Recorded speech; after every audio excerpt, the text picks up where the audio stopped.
Welcome to Na2s Teres, the podcast that dives deeply into the world of technical vocation education in Egypt. We explore what's changing, the opportunities it creates, and why it matters now more than ever. Today, we are focusing on a game changer, the European Union's commitment to strengthening TVET in Egypt. A year ago, the EU and Egypt signed a strategic cooperation agreement, marking a significant step toward enhancing technical education. Since then, we have seen real progress from equipping young people with the right skills to expanding career opportunities, aligning TVET with Egypt Vision 2030. To unpack this, two representatives from the European Union in Egypt are joining us today, and they'll share insight into how international support is driving transformation, the key initiative underway, and what's next in the TVET in Egypt. At Na2s Teres, we believe technical education is the missing piece in the puzzle of economic growth and job creation. That's why we are here to explore the last development, highlight success stories, and have a real conversation about the future of vocational education in Egypt. Let's get started, and welcome our guest. We have Kofead, Counselor, Head of Section for Governance, Social Inclusion and Migration. Welcome. And we have Ahlam Farouk, Program Manager in charge for Education and TVET. So the first question is for you, Anne, talking about a general introduction on migration management. Can you provide an overview of the European Commission's role in managing migration in Egypt? Thank you very much, Nicolas, for this question. Egypt is a country which is in a very complex migration setup, in that it's mixed migration. We have Egyptian migrants leaving the country to find better economic opportunities overseas. But Egypt is also a host country to migrants and refugees.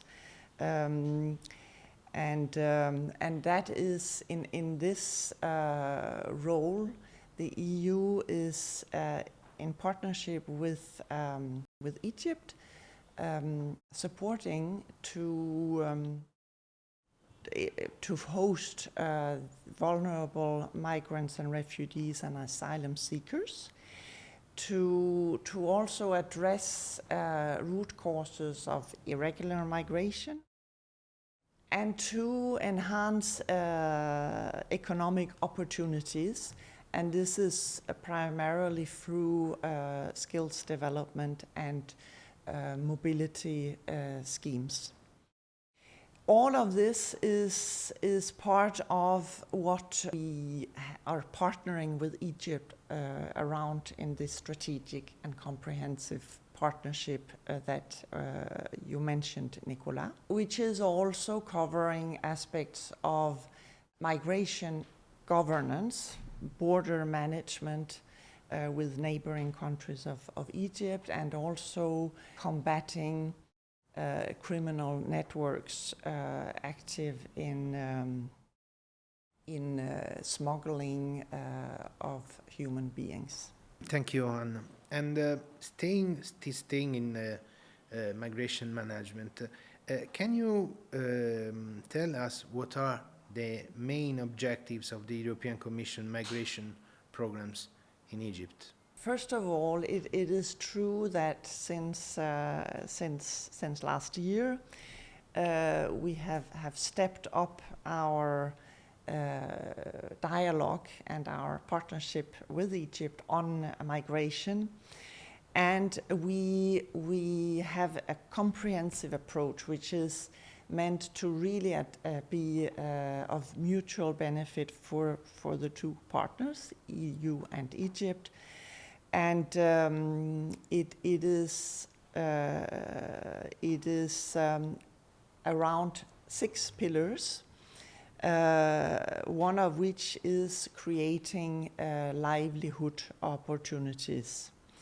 But also, as mentioned as a reply to your first question, in border management and anti-smuggling efforts.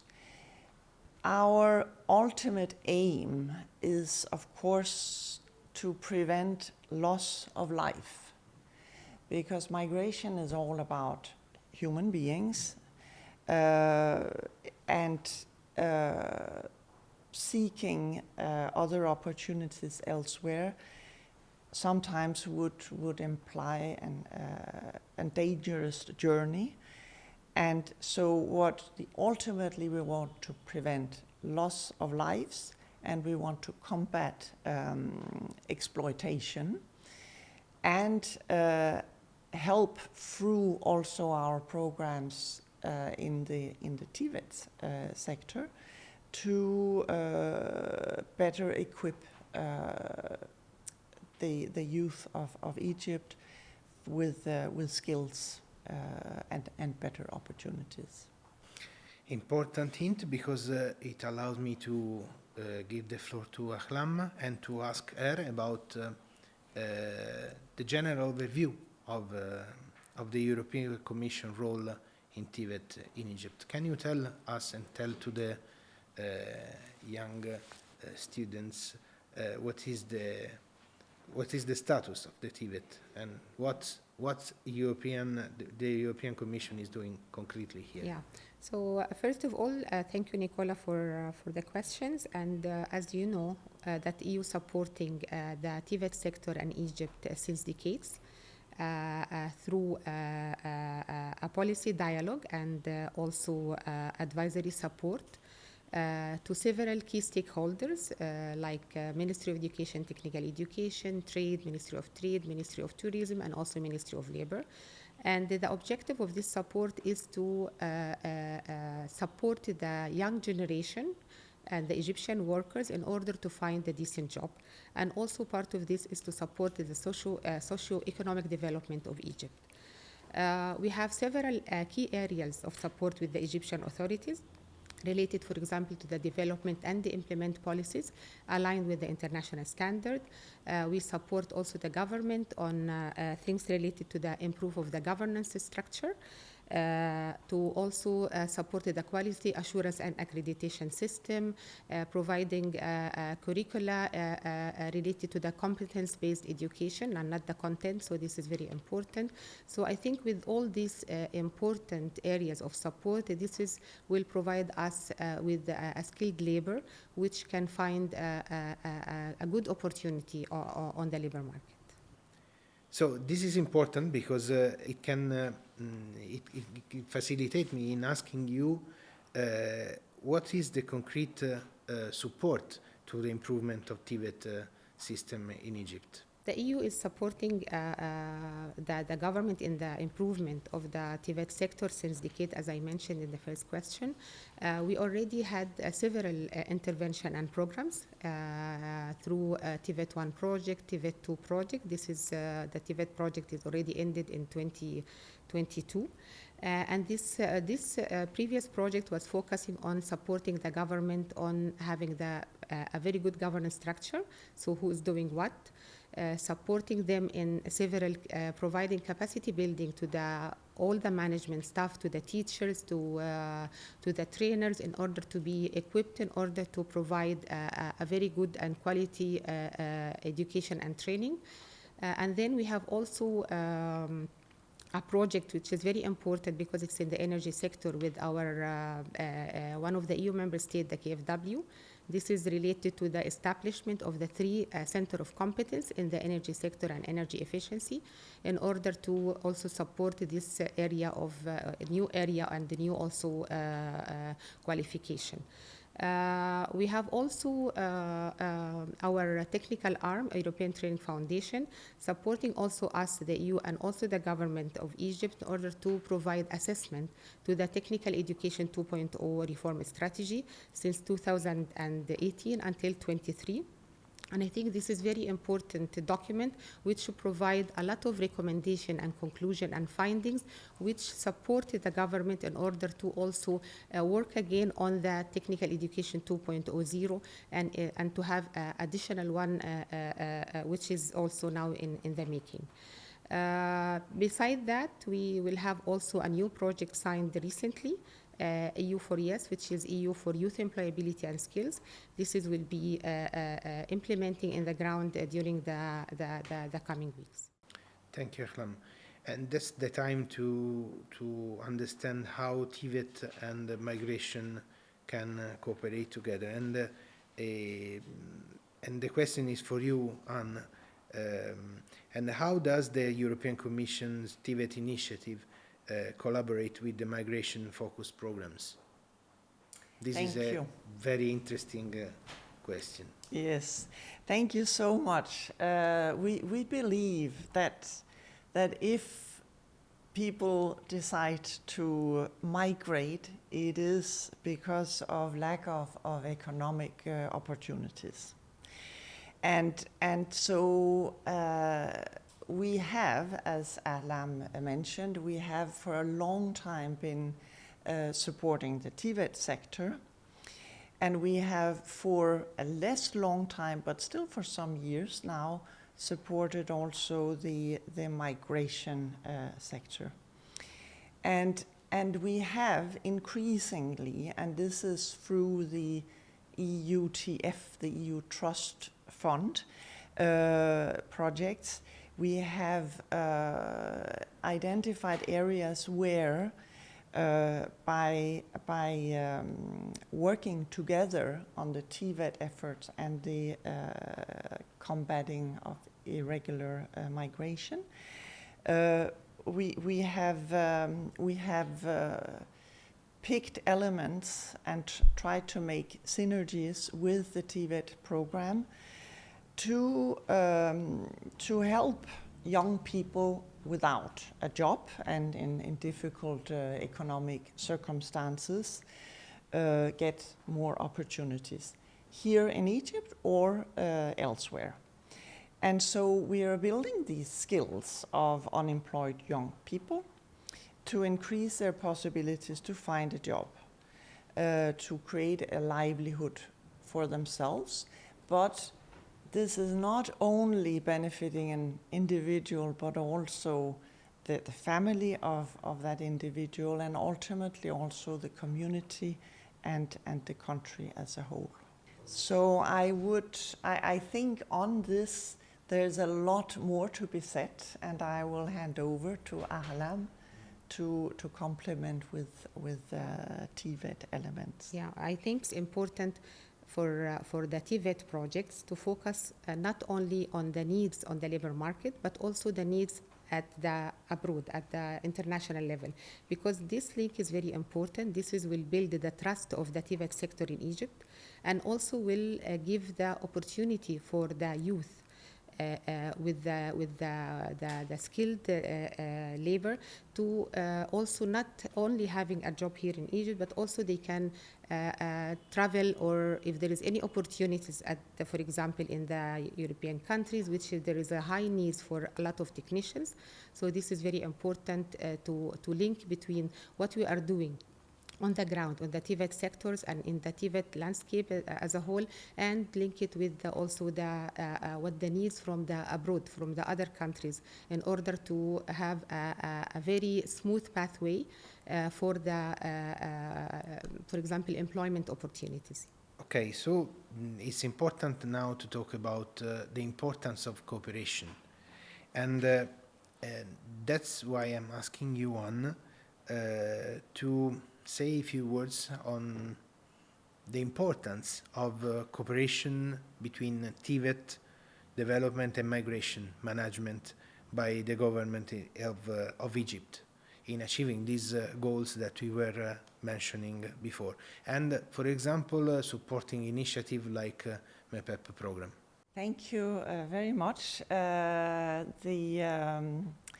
You're asking how important it is, and I think synergy between TVET and migration management programs is very important already, but it will be increasingly important also in future.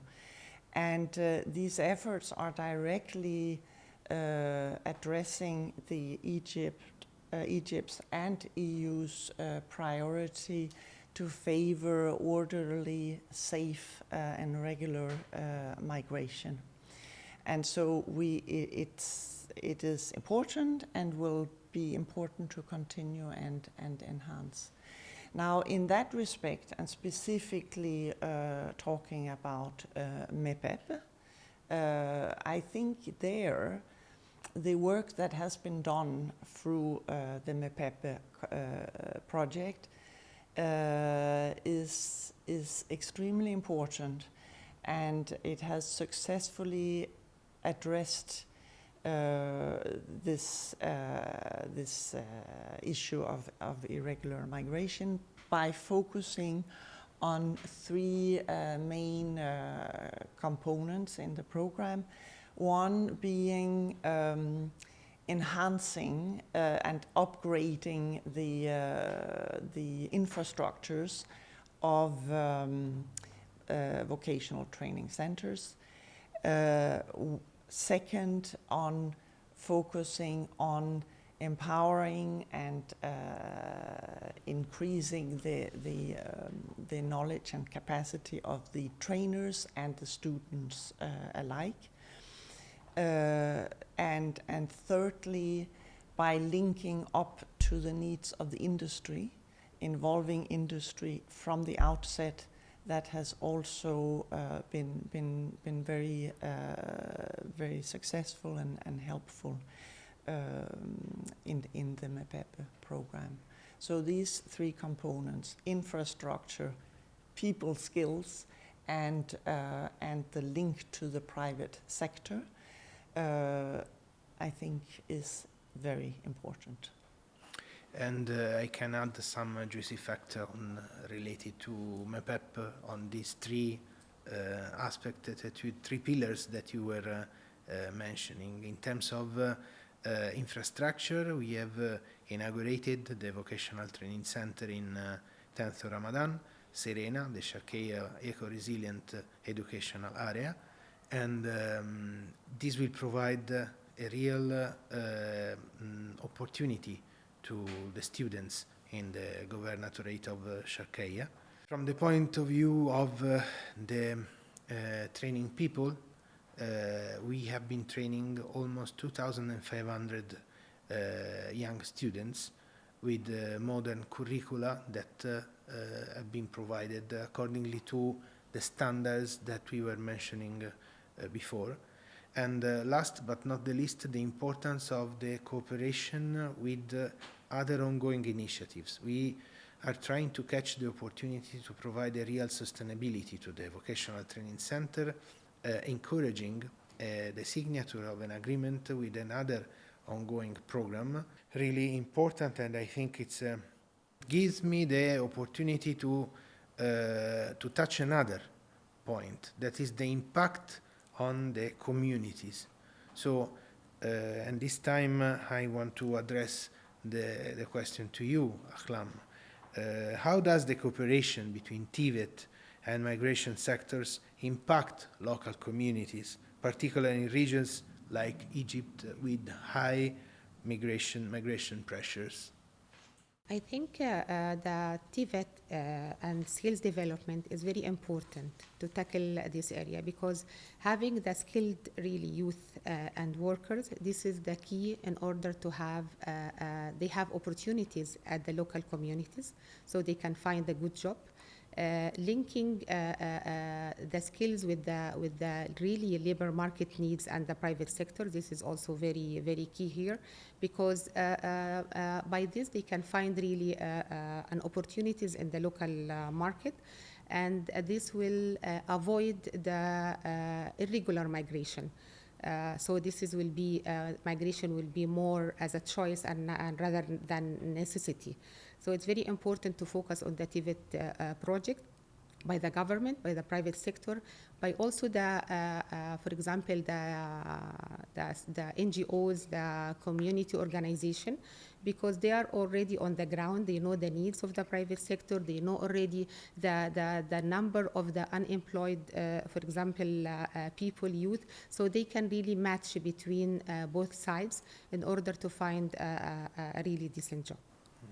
And from the migration perspective, what should you add, Anna? I can only join Ahlam in her statements, but I also think more broadly we have seen in the bigger program that the EUTF has been implementing here in Egypt. MEPEP is one of 7 projects, and the 6 other projects have had different angles to address the irregular migration and the role of the community in that. The other projects have focused more on health aspects. There have been some of them that have been very much around also the local development of infrastructures, and then also some have been specifically focusing on women and on awareness raising at the local level. So I think TVET is one part, but there are other angles as well. I think that when we talk about communities, we have to talk about the stakeholders. So, Ahlam, what is the role of the stakeholders in this process of cooperation? I think this is a very crucial question, because you will have the full picture, and everyone has a role. And as you said, TERS, so everyone is really a TERS in a big picture, and this is very important. So the stakeholders, everyone knows his role, and also know the others, the landscape of the TVET. So in this part, I think the coordination is a key. Working together also is very important. So because sometimes we complement each other in order to have a better view. For example, the government already recognized this, and they already have a new entities to be part of the TVET. For example, the establishment or the law of having ITقان, which the one will be in charge of the quality assurance and accreditation of the technical schools and also vocational training center. So this is a very important, I think, area for improvement. For example, the engagement of the private sector as a part of the TVET system, this is very important in order to match between the supply and demand. Without the private sector, there is a big part missing here. So it's very important to have the private sector at all levels, not only part of providing what the needs, but they also be part of for example, the curricula. What exactly the curricula should be, what is the needed in order to have a good worker at the end, because they are the one receiving the students after they graduated. So I think everyone in this picture is very important to coordinate and work together. Another juicy fact that I can add related to MEPEP is that with these regards, we just signed an agreement, AICS, the Italian Agency for Development Cooperation, signed an agreement with the Federation of the Egyptian Industries. So putting the accent on the importance of the cooperation with the private sector. The accent in terms of providing to the students the real possibility to obtain a job, but also to the people who are going to create the curricula, to create curricula that are in compliance with the market labor. So giving you the possibility to study something that is really useful for the market and that should provide a decent job, like Johan were mentioning, that is the key of the irregular migration. Maybe I can add here also the very good example, which is the establishment of the Applied Technology School, because this is already done with the very close cooperation with the private sector. There is a big investor engaging with the Ministry of Education and Technical Education in order to have a specific school in a specific, for example, specialization. And through the journey of this ATS, and I think now we have more than 80, they are very, I think it's a very good example, very good model. And the government also want to expand this model in order to maybe reach, I think, 300 in the coming years. And also the plan is to transfer most of the technical secondary school to applied technology school. And also the COC, which also target more medium and small enterprises. So the ATS target the big one. And then we have also the Center of Competence, which target also and engage more on the medium and small enterprises. So nowadays we can see that the more engagement of the private sector to be embedded in the system, institutionalization of the engagement of the private sector. I think we put a lot of stuff in the dashboard. So now let's try to not to summarize, but to try to understand what should be a strategy for a long-term impact. So I address to you another question. What long-term impact do you hope to achieve through the continued integration of TVET improvement and migration reduction efforts? Thank you. Yes. Huge question. It's a huge question, and I shall try to be brief in replying to it. Our aim in the ongoing TVET and migration integration is really to create a steady path for individuals to acquire the skills that are of value for the market. And this in turn will enable them to secure a livelihood for themselves and for their families. In addition, our aim is also to support community growth in the long run by encouraging the development of local business through our work on the root causes of irregular migration. So this can lead to more job opportunities and allowing people to build a more stable, dignified life where they do not feel the pressure to migrate, to go anywhere else. So that is a little bit the overall aim of the more long-term for these programs. And what do you think? Yeah, I totally agree with what Anne said. I think focusing on TVET and having a quality technical education, this will ensure that we have a very also strong graduates which can produce and we can work on the private sectors according to the needs. And this will increase the productivity and competitiveness of Egypt at global level. Long-term impact, we have to talk about the future.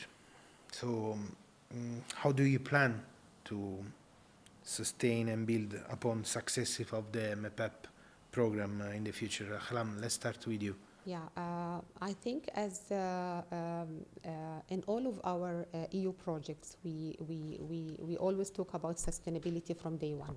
So when we are talking about the planning activities in all the round of the implementation, sustainability should be one of our aspects.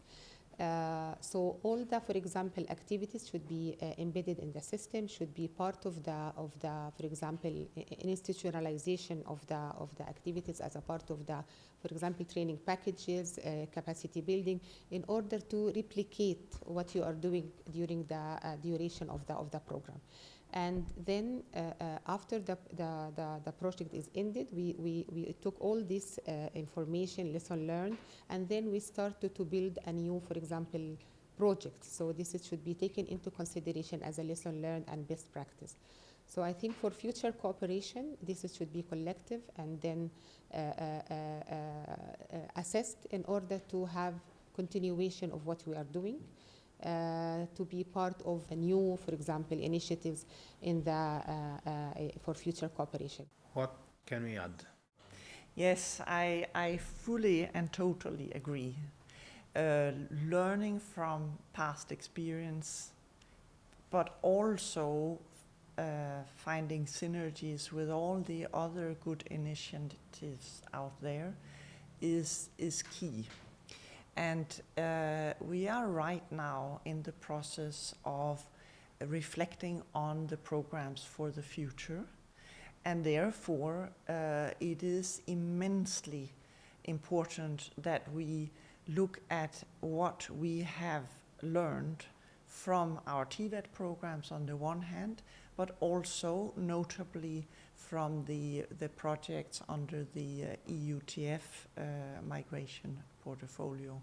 Because I think there are lessons learned, sometimes a little bit overlapping, that we can build on and use for our future programming.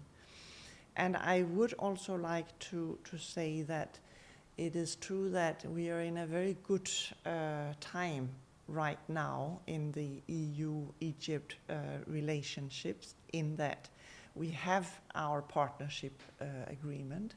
We are working as partners, and we are very much looking to finding mutually beneficial formulas that work both for Egypt and for the EU. So important, we're in an important time programming from future and learning from the past. So I think that these two keywords should represent the leitmotif of our episode of the podcast, because talking about sustainability, we touch a lot of topics like the cooperation with the private sector, the cooperation with other initiatives and so on. And from this side and from the other side, the importance of building up what we are going in the future on what we did in the past. So not considering that a project start and end and khalas, but working in really learning from the implementation of the project what is right and what is wrong. I really thank you for your participation, and I hope that the people would enjoy the important facts that we touched during this half an hour we stay together. Thank you very much. Thank you, Nicola. Thank you, very much. Nicola. Thank you.